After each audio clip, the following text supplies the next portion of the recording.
We came to office 11 months ago at a time where the CETA deal was pretty much dead in the water.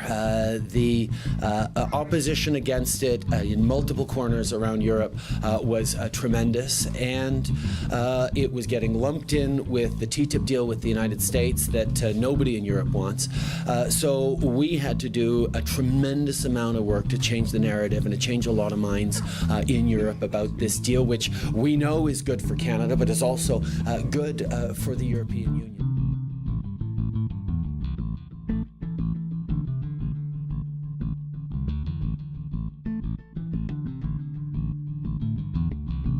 Don't play the bill, cross the water, we'll kill. Yeah. Got to go. Hey, hey. Snyder's got to go. Hey, hey.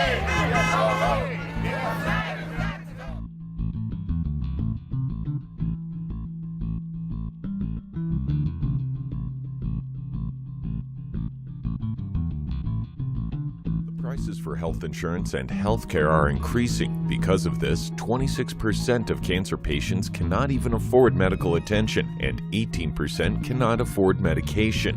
A researcher from the University of North Carolina named Dr. Greg Knight stated, "There is a significant proportion of our patients who are having financial difficulties and perhaps missing care because of those difficulties."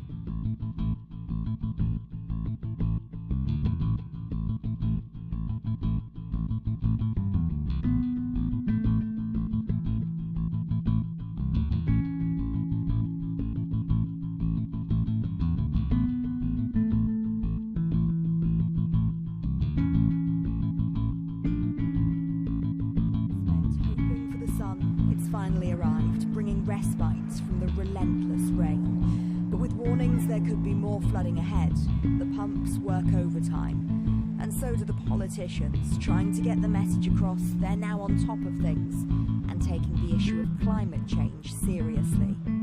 Climate change will mean more floods and more storms. And that's why we've got to treat it like any other national security issue.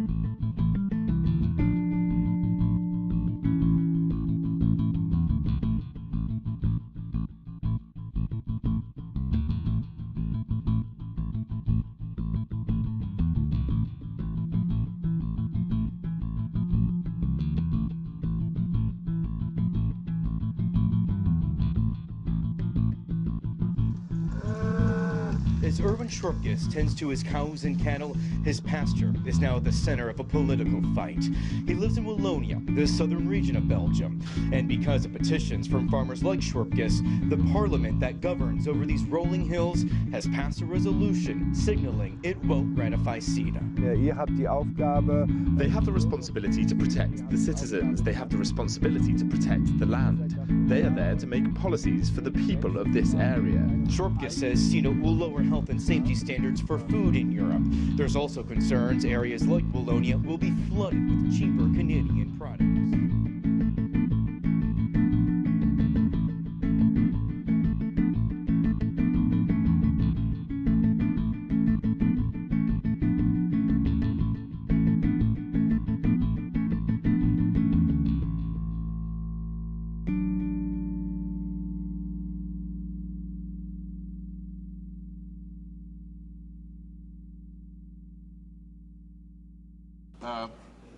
The Honourable Member for Guelph. Mr. Speaker, I'm presenting a petition urging the federal government to immediately cease negotiating a free trade agreement with the EU until nationwide public consultations have been held. The EU is seeking to have the Government of Canada implement changes to a number of important policy areas: provincial and municipal procurement, copyright, telecommunications, agricultural rules, postal services, liquor boards, banking, and financial regulations all stand to be affected by signing on to the Comprehensive Economic Trade Agreement. In order to ensure that our industry, services, and regulations operate in Canada's best interest, the signatories implore the federal government to undertake public consultations before signing this potentially damaging agreement. Thank you, Mr. Speaker.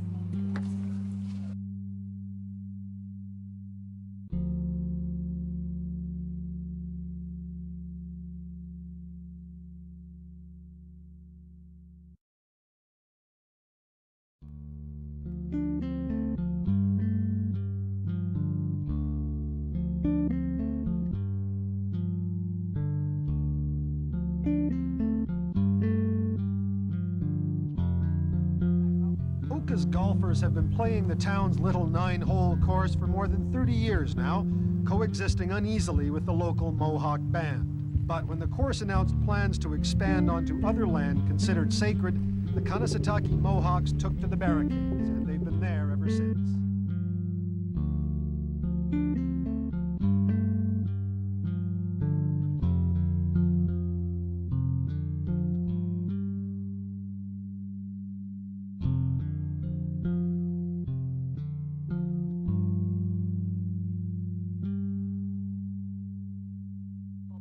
Aerospace confirming major job cuts, the brunt of those to be felt in Montreal. Our reporter Elias Aboud is outside one of the major Montreal facilities for Bombardier. Elias, what is the latest information you have about the cuts to come? We just got word from Bombardier, Heather, that it's about 1,750 job cuts. The bulk of them, about 1,000, will be here in Montreal. Some at this plant, some more at another plant just west of here near the Pierre-Elliott Trudeau Airport. Almost 500 job cuts at the plants in Toronto and some more in Belfast, Ireland.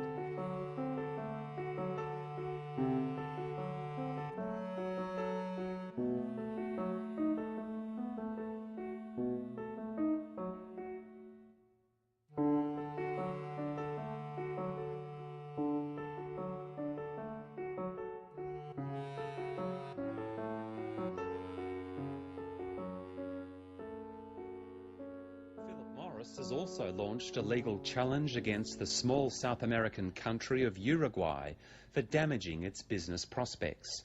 Uruguay has a population of just 3.5 million people and is a relatively tiny cigarette market.